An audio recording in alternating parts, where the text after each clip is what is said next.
देश बहुत बड़े संकट में है। संकट तो आज़ादी के बाद से ही शुरू हो गया था, लेकिन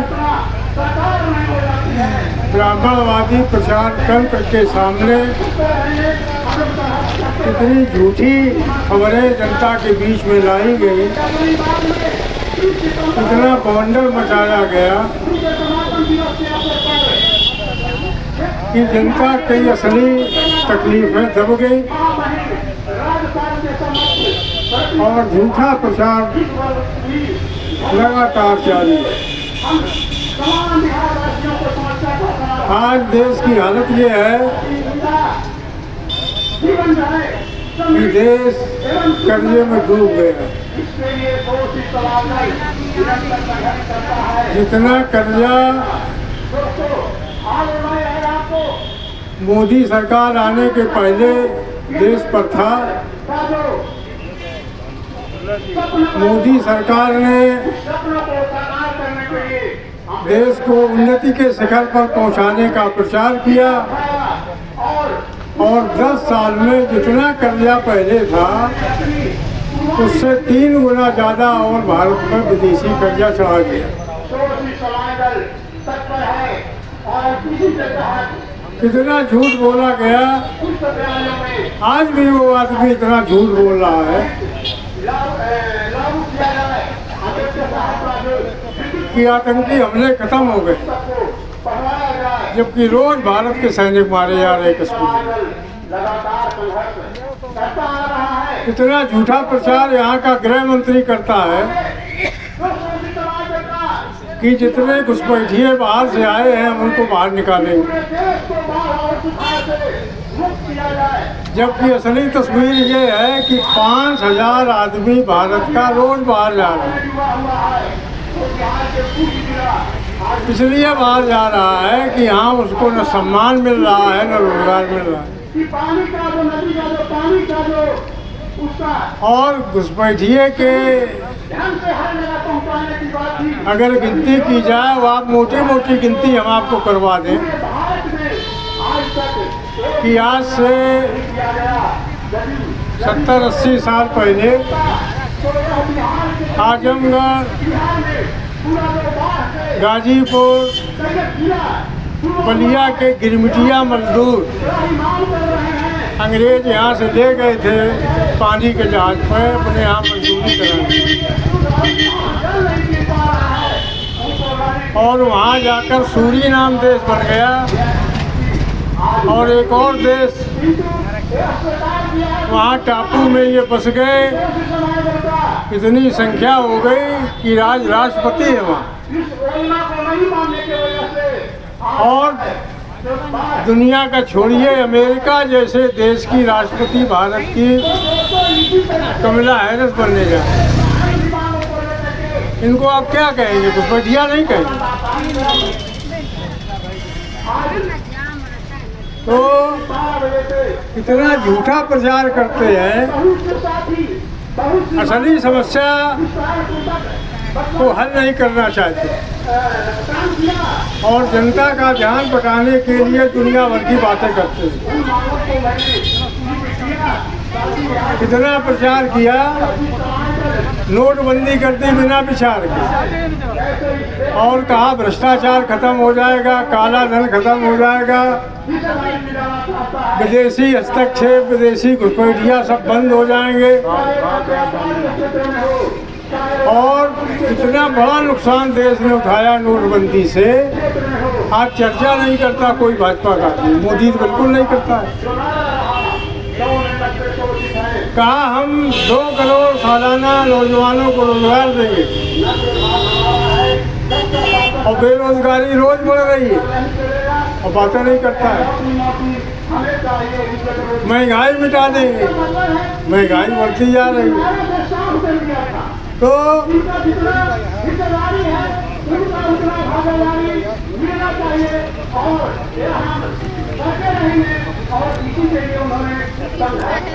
एक समस्या ये है कि ब्राह्मणवादी पूंजीवादी सरकारों ने ये समस्याएं पैदा की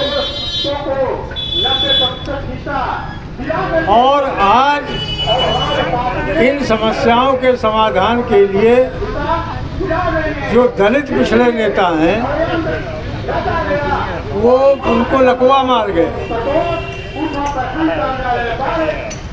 एक भी दलित पिछड़ा अब ये कहने को तैयार नहीं है कि इन समस्याओं को हम हल कर दें।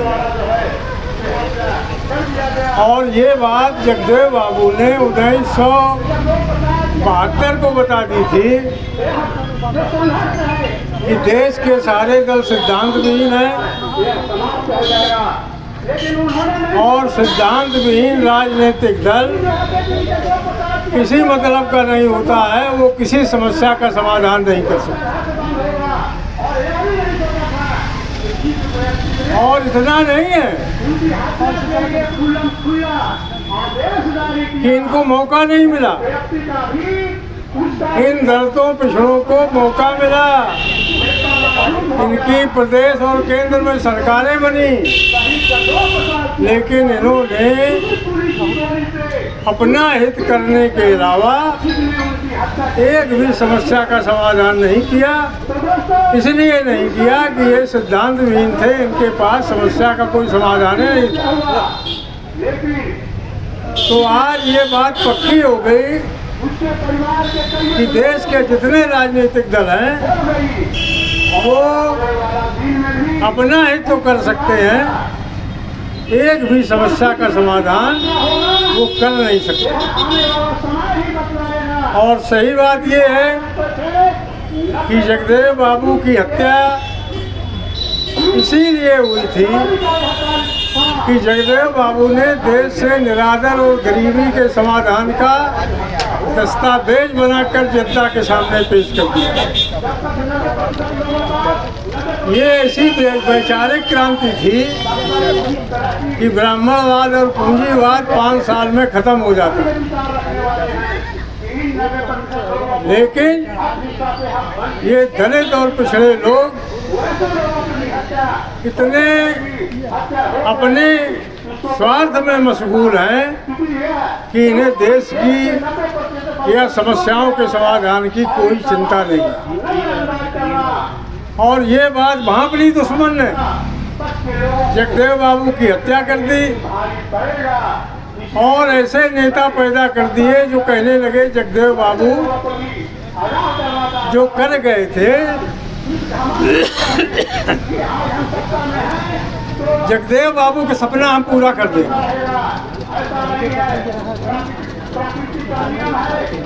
और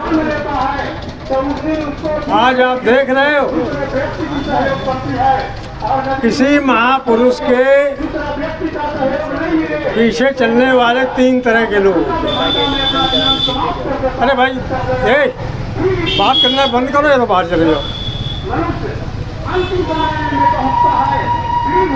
बहुत गंभीर बात कह रहा हूँ मैं, बहुत ध्यान से सुनिए।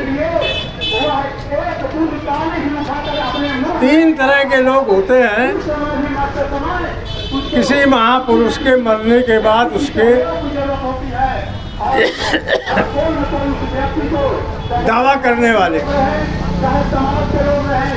एक होते हैं भक्त, एक होते हैं भाट, एक होते हैं अनुयायी। भक्त क्या होते हैं कि बेचारे हीन भावनाग्रस्त होते हैं, समाज में सम्मान नहीं मिलता, भविष्य कोई दिखाई नहीं पड़ता, तो दूसरों को ठीक हाँकने के लिए हमारे बिरादरी में इतना महान पुरुष पैदा हुआ था, हम उसके वंशज। और वो माला डालता है फूल पर, अज्ञानी करता है और ये दिखाता है कि हम इनकी औलाद हैं, इसलिए हमारा भी सम्मान होना चाहिए।